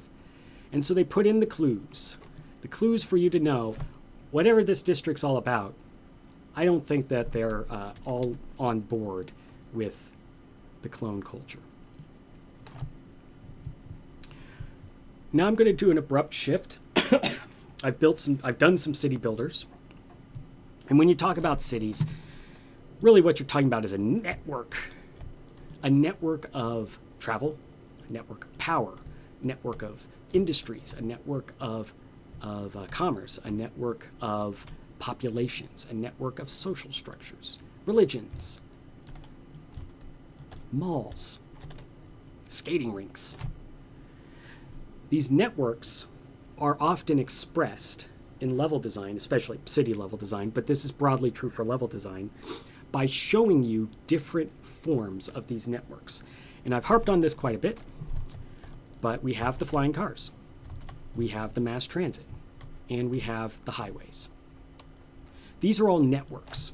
And these networks interlink between buildings, they interlink between transit systems, they interlink.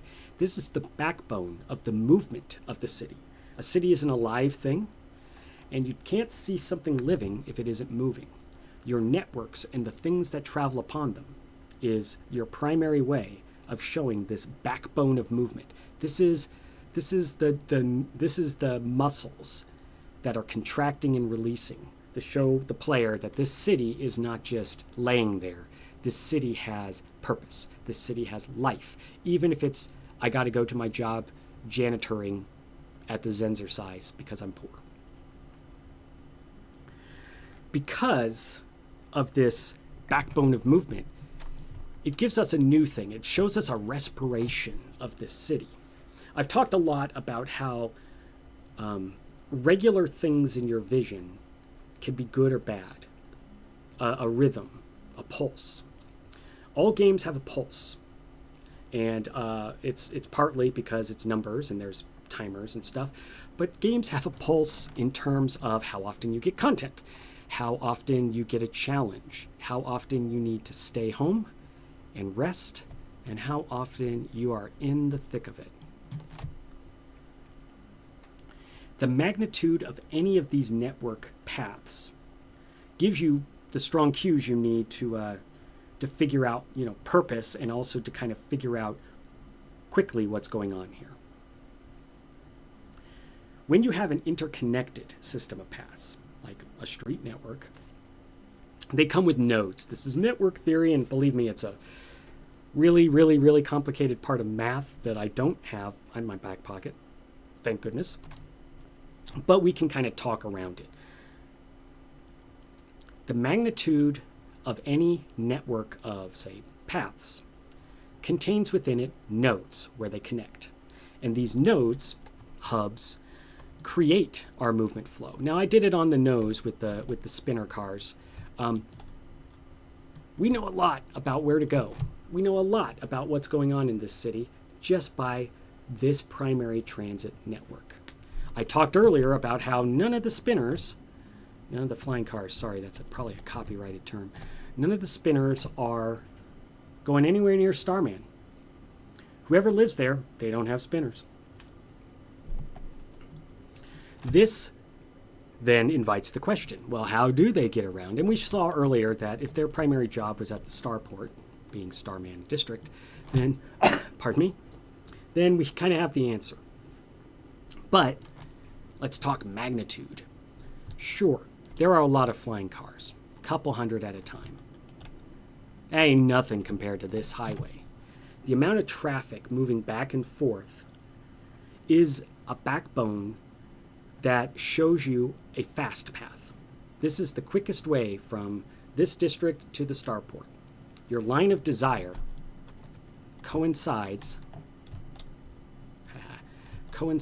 with the highway. I want to go over there. This seems like the best path to take. And this is what's known as a primary path. This is your main quest route. This is a highway. When I log into a level, or when I log into a game and I go into a level, there's there's a primary purpose I'm into. Oh my goodness. I am at 8:45. This is going to be fun. I only have one more thing about practical stuff, and then we can skip over the things that make a city, because a lot of it is a recap of what we have discussed painfully. But I'll remind us after another interview of some basics. And then we'll have some key takeaways and one final interview. Primary paths. The main quest. Big, wide, inviting, well lit. People are on it. Hey, you look cool.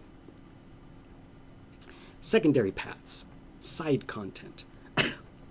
Residential street coming off the highway. Not necessarily uninviting, but not necessarily inviting. It's a thing. You can go over there and see if there's side content. And then, of course, alleys, dark places, hidden paths. This is where you find your secrets. This is where you find special shortcuts. This is where you show a mastery of the level by seeing something aside from the normal. Okay, quickly about movement ecosystems. It's all right here. We have flying cars. That's going to change a lot about how you parse this city. So when we design our city geometry, we need to do it around how people move. We got these flying cars, we've got highways, we've got mass transit. How these things express in the city tells us how we have to design the city. If we got a bunch of flying cars, that's very different than if we live in a cave network. What if we have hover bikes, little swoop bikes? What if we have a system of rocket-powered grappling hooks? These create a movement ecosystem. And when I played Satisfactory, I kind of glossed over this when I said that there's like 6 or 7 ways to move in that game, and all of them are unique and fun and powerful. They've created a language of movement within their game world. That is, basically what I'm talking about. Flying cars, ground cars, mass transit. This defines the shape of the city. If we have a bunch of flying cars, that means a thing. If we have a bunch of ground cars, that means a thing. If we have a bunch of mass transit, it continues to mean a thing. Let's talk about Clone 4C. Let's continue that interview.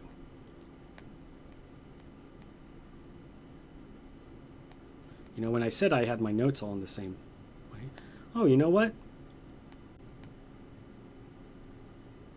I think with everything we've said, we're probably a little bit more interested in Clone 42, right? Our civic organizer of Fortuna Rock. Let's see what our interviewer, Clone 31, and Clone 0 have to say about this. Community harmony sessions are the next topic to cover next. Clone 42 is well regarded specifically for his questions about how the harmony sessions are ignoring the individual needs of the people in Fortuna Rock District.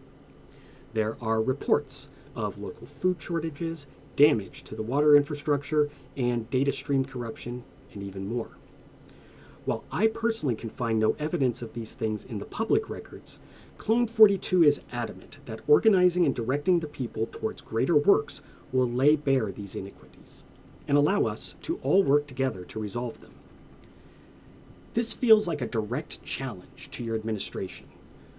What have you done lately that contrasts with this political stance of Clone 42? Oh my stars. The allegations about Fortuna Rock are concerning. Not because they represent actual conditions. Our public records are meticulously maintained for transparency. But because they represent a fundamental misunderstanding of how our society functions, we have this restiveness. We simply cannot have liberty without complete transparency of the government. Let me be specific about what I have done. Last quarter, we implemented the Fortuna Rock Enhancement Protocol. Instead of Clone 42's community organizing, which, let's be honest, often creates more problems than it solves, we installed new harmony monitoring systems in every residential block in Fortuna Rock. These systems don't just track the civic engagement of our citizens, they actively promote it. When the systems detected a slight decrease in water pressure in Block 17, they automatically scheduled additional harmony sessions focused on resource optimization. And the data stream corruption that Clone 42 mentions, that was actually our new dynamic truth protocol. And it was being implemented. Yes, some citizens experienced temporary, short-term interruptions in their information access, but this was necessary to ensure more accurate data delivery.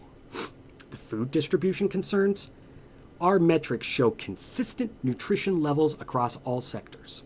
In fact, Fortuna Rock's Community Satisfaction Index has improved 3.2 points since the implementation of those mandatory thrice-weekly harmony sessions.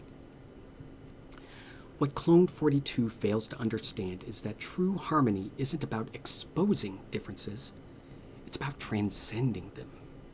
When he speaks of inequity, he's really talking about individual perceptions that haven't yet aligned with our collective reality. That's precisely why we've increased the frequency of harmony sessions in Fortuna Rock. Not to suppress these concerns, but to help the citizens understand how their individual experiences fit into our greater social framework. After all, isn't that what true civility means? Not just pointing out problems, but harmoniously resolving them within the established systems. A polity means we're all on the same team, but that also means we have to pull our own weight.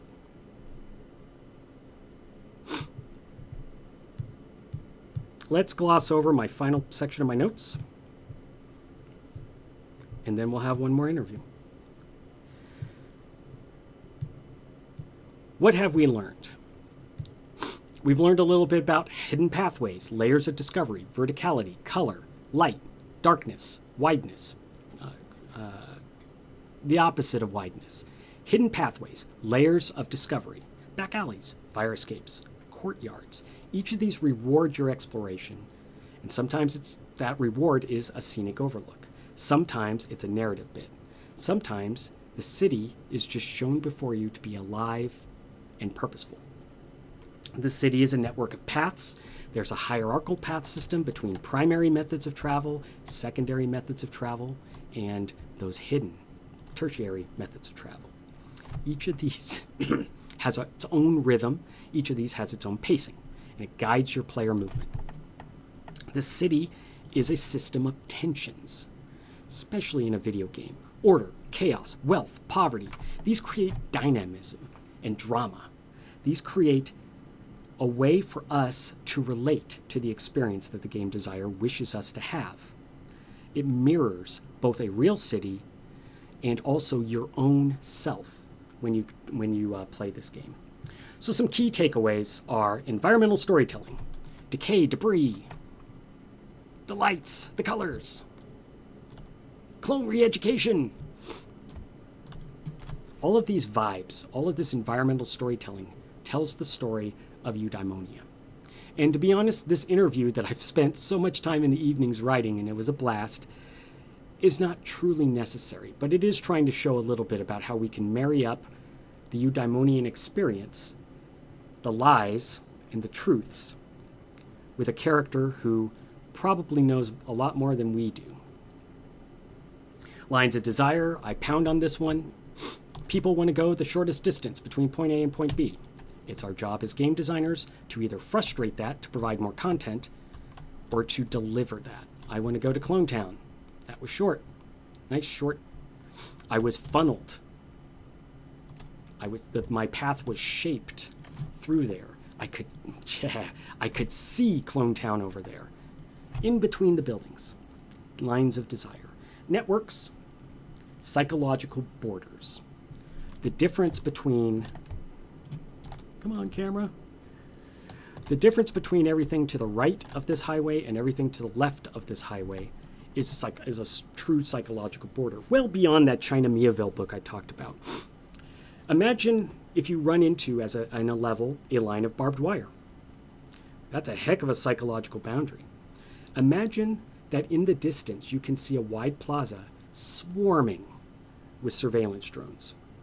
Imagine you could see a dark alley right next to it. No surveillance drones. These create these interesting,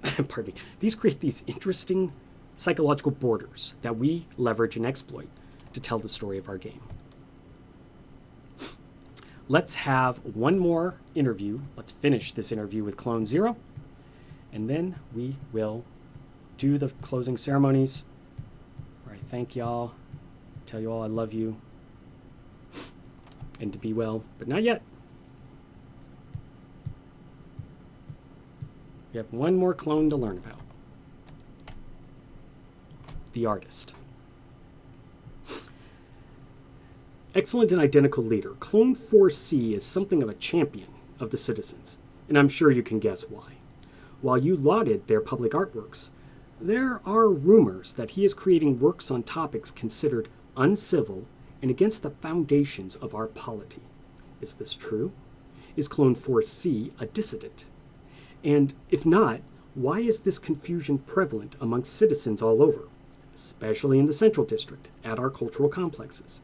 At every location for Zenzercise Active Zen, I personally witnessed artwork that strongly implies that mental and physical fitness, the Zenzercise way, is not actually being practiced by yourself and the members of our government. Of all the critiques of your administration, this is both the most damning and, to be honest, the least credible of the lot. So tell me, what do you know of Clone 4C? Weren't you close friends once? What is your take on his artistic efforts? My old friend. You know, I was there when Clone 4C first conceived the Zenzercise program. It wasn't just about physical fitness. It was about achieving harmony between the mind and the body. With this harmony of your mind and body comes civic spirit. This artwork you mentioned, this is actually a perfect example of how art can be misinterpreted when viewed without the proper context. Let me tell you something about Clone 4C that very few remember. Before his first renewal, he created the Endless Mirror art series. Beautiful work, by the way. The critics claimed it showed an endless reflection of identical faces in varying states of distress. But what they missed, was the subtle progression, how each reflection gained clarity, purpose, unity. That's not dissidence. That's artistic expression of our journey towards our perfect civil harmony. The current confusion about his work, particularly in the cultural complexes, stems from a fundamental misunderstanding. When people see his piece, The Empty Exercise, yes, the one showing government officials in seemingly rigid poses, they miss the deeper message. It's not a critique, it's a celebration. Those rigid poses, they represent the stability we provide. The apparent emptiness, it's actually our fullness of purpose. As for our friendship, Clone 4C and I share something deeper than friendship. We share vision. His recent installations in the Harmony Centers, particularly the Watching Walls series, demonstrates this perfectly. Some people see surveillance. We see protection. Some see conformity. We see unity. And yes, his work has changed since his first and second and third renewal. Each return has brought deeper understanding of our principles. I'm just going to keep on going. You can leave if you want. Each return has brought deeper understanding of our principles. The fact that citizens debate the meaning of his art, that's not confusion, that's engagement. It's liberty of interpretation within the framework of civility. This is exactly as our system intends. After all, what better proves the success of our principles than art that makes us think while keeping us united? This clears up a lot, Excellency. Our reporting will make sure to help viewers understand these fresh perspectives on your opponents. As a matter of form, we at Information Distribution Services appreciate your candor, and, as requested, here's the list of our employees and who each one of us chooses to vote for. I think you'll be pleased and not at all surprised. Thank you, sir, for your time. It was my deepest pleasure to engage and celebrate our principles of polity, civility, and liberty with you, Clone 31. And you know, I've been waiting to say this the whole time. But before I became Clone 0 50 years ago, my designation was Clone 31. However, this was during the resource crisis, and I was required to assist in gaming out our strategies. Now, I don't want to give a speech or shine my own chrome, but I do have a few thoughts from this interview. I believe I am still the youngest clone to move from testing to education to re-education. The resource crisis tested our polity to the limits, as you know. I will remind you, my thesis, resource distribution algorithms in multinodal social systems, is what gave us the means to defeat the crisis, push back the off-world threat, and moved me to advanced re-education. This led to our collective salvation once I took my place as the head of the Liberty Wing. By being laser-focused on giving a hand up to every citizen, we are hoping that they can achieve their own true potential. My Individual Flourish initiative seeks to bring true equity for all, a goal we still seek from the collective plutocratique to Fortuna Rock. It is my dearest hope, Clone 31, that you can excel in these new times when the social fabric is just as fragile as when food was scarce and the war with Concordia was at our moons. For a half-century, I have guided us from famine to plenty, with community and order as our guiding stars. You may not have a polity that is unstable. You may not have civility if each person disrespects one another. And you will never have liberty without the freedoms of choice, thought, belief, identity, and of course, the contribution you give to the polity itself. Perhaps someday you'll be in my shoes, Clone 31. I would like that. It's like a little bit of extra continuity in this dangerous time. I see advanced re-education in your future. Thank you. And thank you all. I went 3 minutes over, and I'm going to go another minute over as I do the closing ceremonies. I am Sojourner, also known as Steve Williams. I guess I'm just going to do that all the time. I'm Steve Williams. I'm known here as the Sojourner, a passer through. And I am with the studio Pietrap. Pietrap is an art outsourcing studio that a couple of years ago spun up a game development studio, and that's where I'm at. I am the game designer for the studio, and we are building a game called Forage Friends. It is a place where you can have deep relationships with a great many interesting companions, and how you achieve that is through farming, crafting, and meaningful walking. This creates a healthful and, I want to say, fascinating game where we are not just telling you a story, and we're not just giving you a relationship, but we're encouraging you to be a little healthier yourself. I want to thank the founders of the feast, Pri and Chris, because without them, I would not be here. I would not be talking about the plutocratic collective. Finally, I want to thank Alondra for my PNG tuber who opens and closes their mouth. I had a dream about it a couple weeks ago. It's that rad. And let's see. Where else is in the closing ceremonies? I want to thank the fact that we have the most viewers ever. And just because I know them all and I work with some of them, it ain't nothing.